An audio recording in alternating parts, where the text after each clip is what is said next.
Hello and welcome, cats and kittens and everything in between. As always, I am Spear and Magic Helmet, and we are watching part 3 of my video series walkthrough of Hero of the Kingdom 3.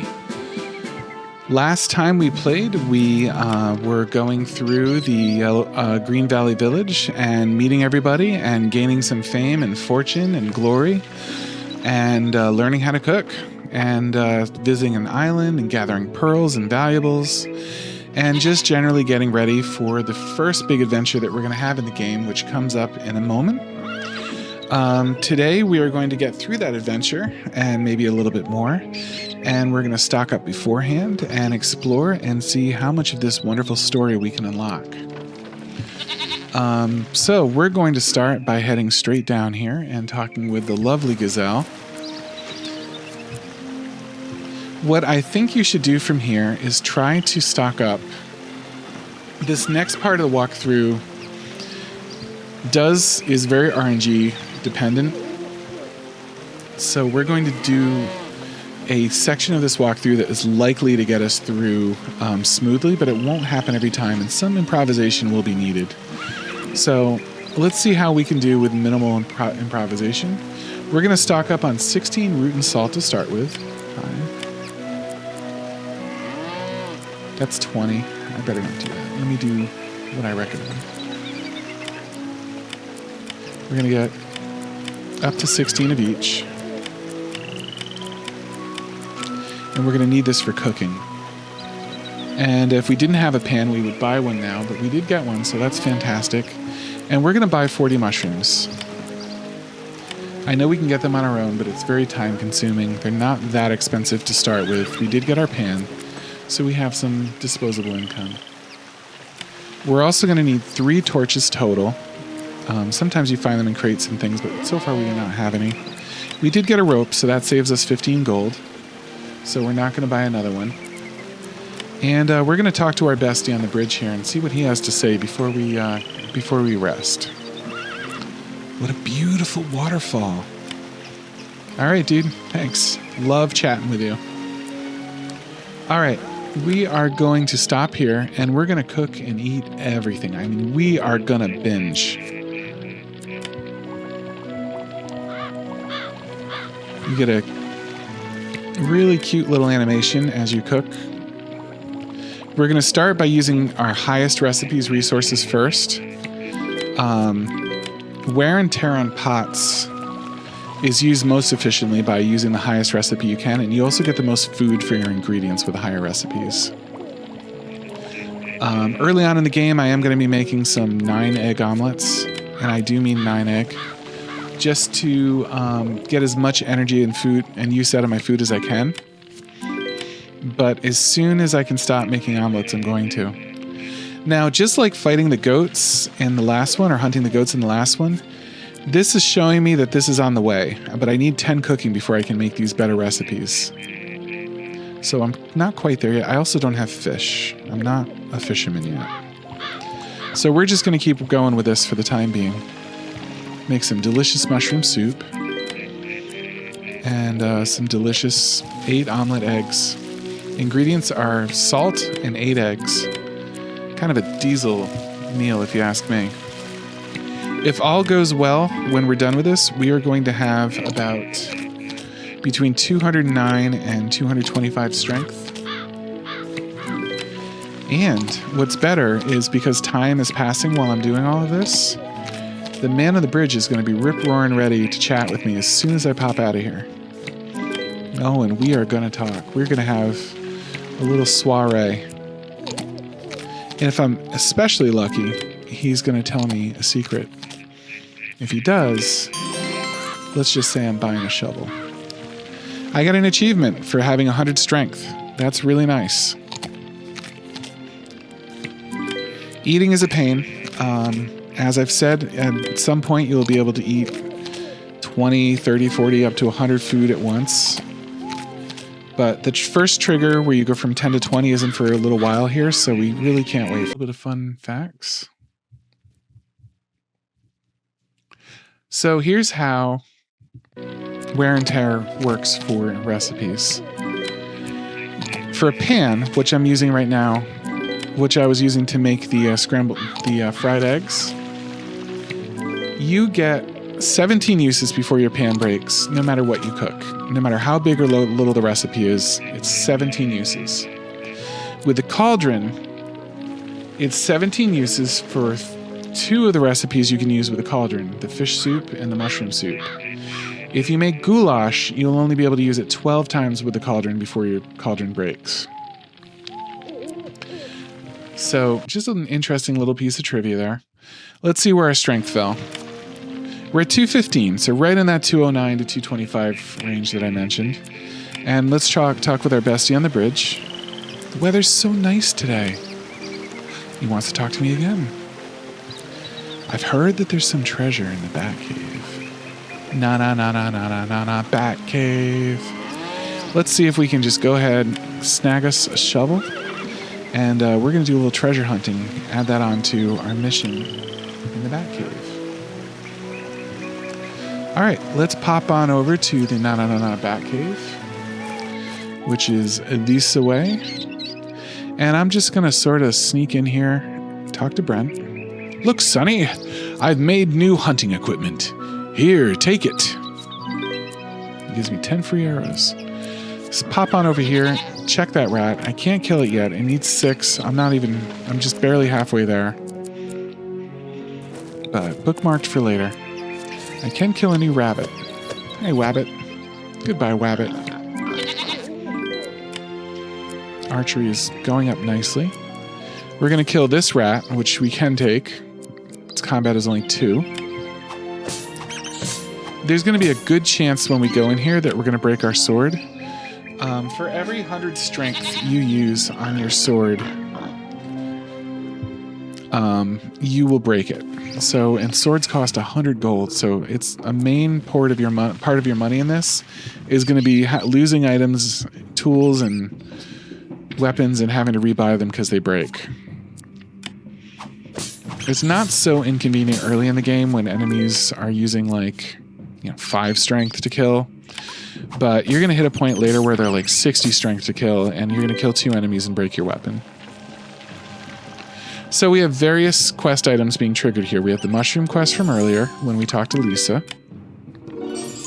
We got 2 of those mushrooms already. And now we're also going to be able to dig for treasure. Treasure? Treasure? Treasure? Nothing there. The man on the bridge could be nuts, or he could have given me the inside tip I need to succeed. We will find out. Gonna kill me a weakling little rat. Just 1 combat for that one. And we're gonna kill a bat. You need a shield for a bat.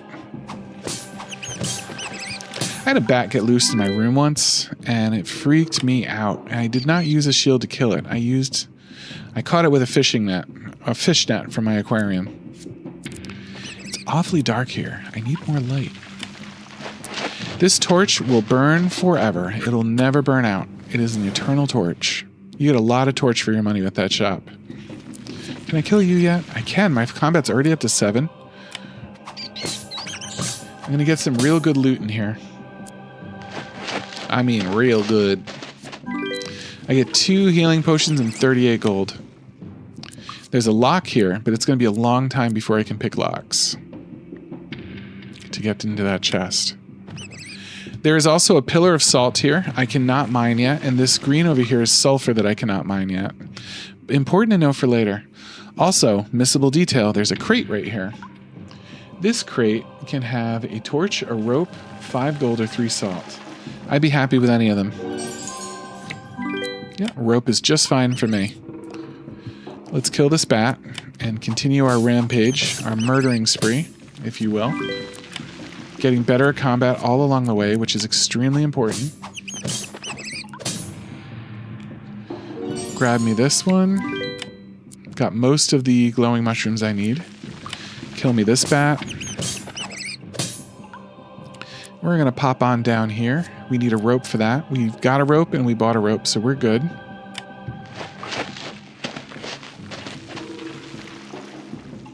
And we're going to head on down. That rope will last forever, just like the torch. A little dim in here, but I don't need light yet. I'm going to fight the bats. see another glowing mushroom.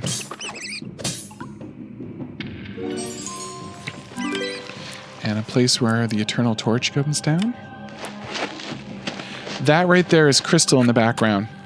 We're going to need to learn mining very much later in the game to be able to harvest that crystal.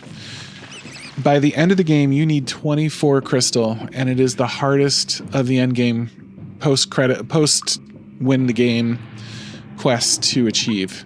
So a lot of the game mechanics that we're going to be playing around is going to be towards trying to get that crystal achievement.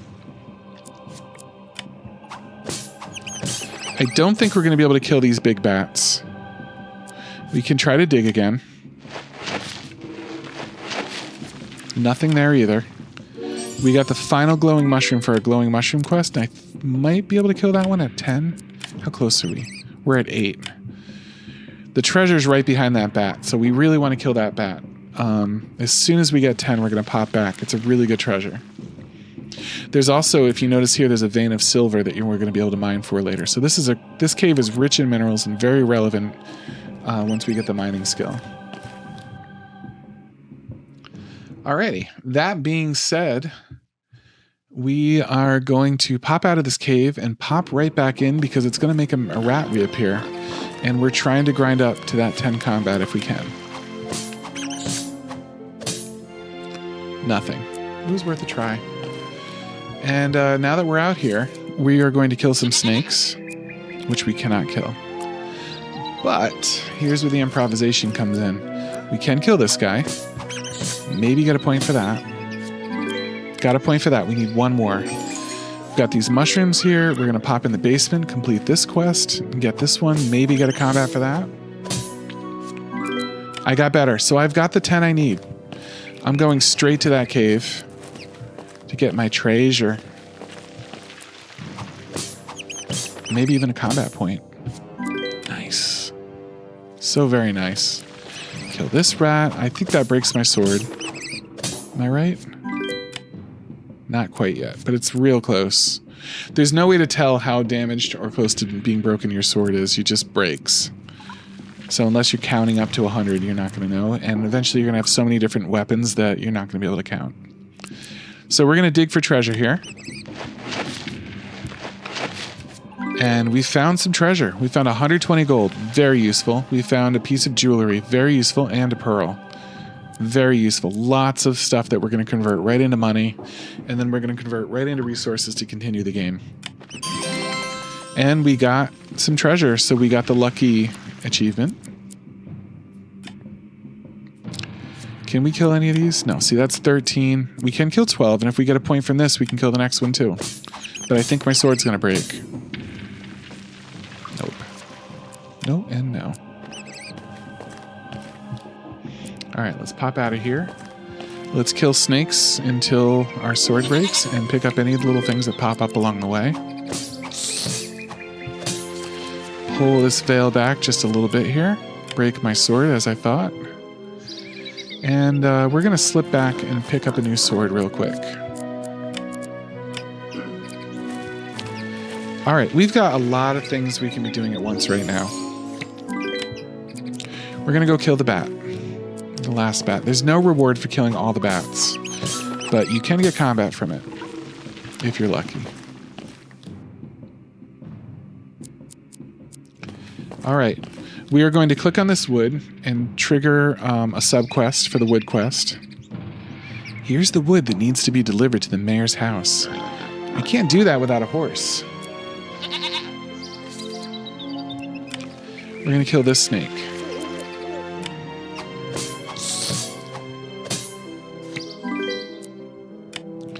We're going to hunt what we can and gather what we can. I see some crates. I see some magic mushrooms. This crate usually has an antidote or a sickle. I'd love to have the antidote. Got the sickle. Fair enough. I won't need it till Yellow Valley, but it's there. Get some magic mushrooms, wipe out the local bird population, and get the poison mushrooms. Because who doesn't love to carry 13 poison mushrooms around in their backpack at all times? Alright. Things are looking pretty good so far. We've finished the cave quest. We've cleared the rats out of the basement. We've collected arrows from Brent recently. We've hunted all the rabbits we can find. Still no ability to hunt goats. They're on the way. Maybe this one will do it? This one just appeared. Still no goats. And let's talk with the waitress. Yeah, I cleaned that out for you, my friend. The rat problem is taken care of. They'll respawn. Well, at least until they get back in there again. She rewarded me with some fame and some food. We're going to talk to her again. The waitress ordered new fur pillows from the farmer's wife. However, the delivery is late. Fur pillows. I'd be interested in a fur pillow. That sounds neat. Just going to do a little bit of eating here.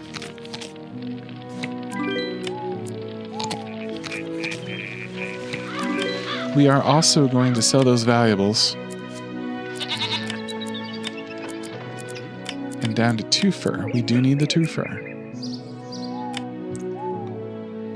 We have our sword back. We're going to sell 4 of our meat. Just keeping our money healthy. And we're going to go down and complete some more quests after Mr. Brent. Look, Sonny, I've made new hunting equipment. Here, take it. Thanks, Brent. After I talk to him, I will pop down here. And we're going to do some questing and complete some cool quest items after we hunt these rabbits and grab those poison mushrooms. If we talk to our good woman, the farmer's wife there, she's going to have some information for us. She can't finish the fur pillows for the inn as she couldn't get enough furs. Luckily, I have 3 fur right now and she just needs the 2. The farmer's wife was pleased that I brought some high-quality furs. Now she can complete her work. I get some fame and some fortune for that.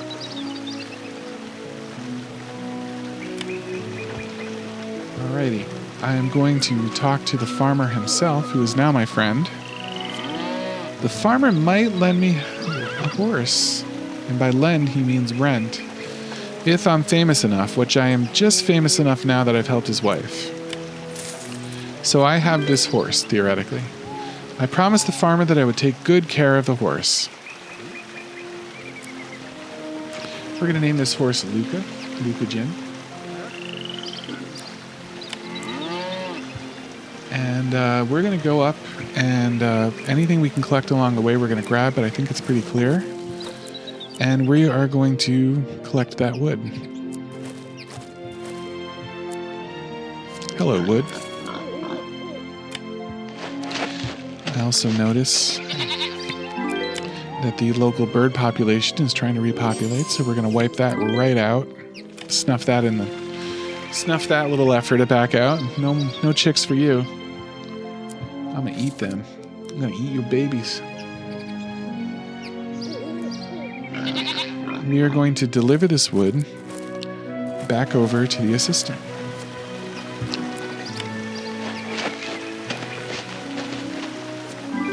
All done! I received a well-deserved reward for my hard work. 30 gold and 3 fame.